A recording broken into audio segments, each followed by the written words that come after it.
Halo teman-teman ide jualan online. Jadi di video ini adalah tutorial bagaimana cara membaca data ya di dashboard ide jualan online. Nah, di sini sudah ada contohnya. Kata kunci yang jadi case di sini adalah gamis ana. Nah, sebenarnya apa sih data apa yang ada di sini? Jadi data ini adalah kalau teman-teman masuk ke Shopee terus nanti klik di sini gamis ana kata kuncinya. Di sini akan menampilkan semua produknya ya. Ada yang iklan, ada ad-nya di sini atau yang organik. Nah, kita ambil semua produk di sini dan juga di sini ya, angka terjualnya. Ini terjual di sini biasanya adalah terjual di 30 hari terakhir. Gitu. Jadi di sini ada harga, ada rating, ada terjualnya. Kita ambil semua dan kita gabungkan di dashboard ini, gitu ya. Nah, jadi di sini ada tanggal, itu adalah tanggal pengambilan datanya. Ini adalah kata kunci pencariannya. Ada produk. Nah, produknya ini teman-teman bisa klik. Kalau bisa diklik di sini produknya. Nah, di sini dapat ya angka ulasannya atau ratingnya 44,9, terus jumlah ulasannya adalah 314 dan terjualnya ada 10.000 lebih. Di sini harganya ada varian dari 119.200 sampai 135.200 dan diskonnya 60%. Nah, jadi simpelnya adalah kita masukkan ke dalam tabel di sini gitu ya. Jadi produk yang tadi, usia produknya itu berapa lama sih sejak di listing? Ini gambarnya. Terus keywordsnya apa nih? Tadi kan yang di sini tuh ads ya di awal. Nah, ini kalau misalnya ada ads keyword gini artinya ini adalah iklan, hasil iklan. Kalau nggak ada berarti ini hasil organik. Ratingnya 4,9, historis ulasannya 314, harganya diambil salah satu gitu ya, 119.200 dan diskonnya tadi 60%. Nah, ada di sini terjual 30 hari terakhir 9.700. Nah, omset 30 hari terakhir ini kita kalikan ya dari harga yang salah satunya, jadi ini estimasi dikalikan terjual 30 hari terakhir. Nah, historis terjualnya tadi kalau kita lihat ini ada 10.000 lebih gitu ya. Kita dapat angkanya itu 10.279 dikalikan harga ini. Jadi sebenarnya omsetnya ini kita kalikan. Ini angkanya aslinya mungkin bisa lebih karena tadi ada varian harga yang lebih mahal gitu ya. Tapi ini estimasi jadi bisa menggambarkan kira-kira total omsetnya berapa. Teman-teman bisa scroll ke bawah, ini semuanya. Nah, di tabel yang kedua ini adalah tokonya ya. Ini ada nama toko, ada status tokonya apa, ini ada kota tokonya di mana. Apa sih dimaksudnya kemunculan organik sama kemunculan ads? Artinya toko ini berapa kali sih muncul produknya ya, produknya muncul di hasil pencarian gamis anak tadi. Ada 12 kali muncul, artinya apakah bisa 12 produk di hari yang berbeda atau bisa jadi ada satu ini 7 hari terakhir ya, misalnya ada 3 produk tapi munculnya di beberapa hari muncul terus kayak gitu. Nah, kalau teman-teman pengen tahu misalnya oke, yang ini yang kedua ya, Kidliana, teman-teman bisa klik di nomornya.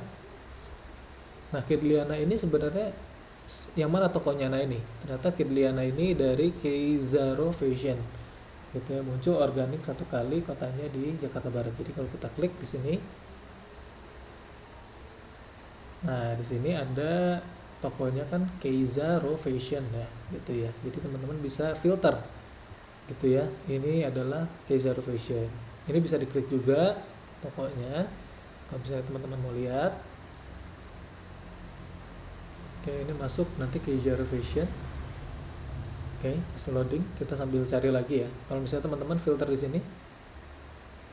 Nah, ini yang produk ketiga. Ini adalah tokonya Warung Jual Miring gitu ya. Jadi teman-teman bisa klik juga produk atau tokonya. Nah, ini udah kelihatan ya, Keizaro Fashion.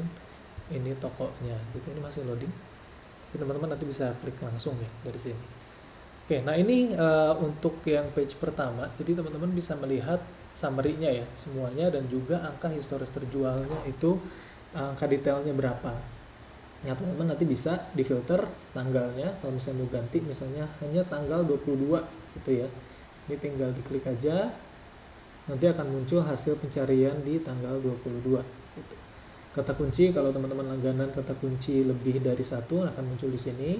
Nah, kalau teman-teman mau klik, mau lihat kota gitu ya, misalnya di Surabaya aja, tinggal diklik aja, nanti hasil pencariannya hanya yang ada di Surabaya. Nah, ini berarti yang produk yang dari Surabaya, dari Glenka Kids kayak gitu.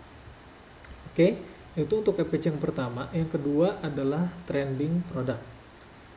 Nah, trending produk ini adalah summary ya. Jadi dijumlahin dari page yang pertama. Nah, kita hitung matriks apa sih yang berbeda nanti nih kemunculan organik setiap produknya. Nah, jadi dari sini bisa kelihatan atau bisa teman-teman filter, tinggal diklik aja di sini. Yang paling sering muncul. Nah, kemunculan organiknya ternyata yang paling sering ini 6 kali dari 7 hari. Berarti dia muncul terus nih. 6 kali ya, Mira, Gamis Sakura, Gamis Anak Syafa Kids. Nama tokonya juga udah ada, bisa diklik di sini, status tokonya, rating, historis ulasan. Nah, mungkin ada satu lagi di sini, kenaikan terjual bulanan tertinggi. Apa sih kenaikan terjual bulanan tertinggi? Jadi dari sini rata-rata terjual bulanannya kan ada di 267 gitu ya. Nah, sedangkan terjual 30 hari terakhir 9.700. Jadi ini mungkin sebenarnya produknya udah lama gitu ya, tapi baru di boost lagi mungkin di 30 hari terakhir. Jadi banyak penjualan itu dari 30 hari terakhir. Kalau bisa dilihat dari sini, ini ada ya Gogo Fashion. Ini usia produknya 470 hari, setahun lebih. Rata-rata terjual bulanannya itu kita ambil dari historis terjual, total dibagi nanti bulannya ya, jumlah bulan sejak di listing, seperti itu. Nanti kita dapetin rata-rata terjual bulanannya dan 30 hari terakhir. Apakah 30 hari terakhir lebih tinggi daripada rata-rata terjual bulanan? Nah, artinya di sini kenaikan terjual bulanannya lumayan ya, di atas 50% gitu ya. Mungkin 75% di sini. Jadi 75% ini artinya banyak penjualan di 30 hari terakhir, makanya di sini menjadi indikator ya pendekatan untuk mencari yang trending mana gitu ya, menggunakan si kenaikan terjual bulanan tinggi. Nah, mungkin dari sini kenapa produk-produk ini muncul ya, gitu, muncul di hasil pencarian halaman pertama seperti itu. Nah, teman-teman juga bisa lihat definisi-definisinya di bagian glosarium di sini ya. Nah, mungkin itu sedikit tutorial mengenai cara penggunaan dashboard ide jualan online. Terima kasih, selamat melakukan riset.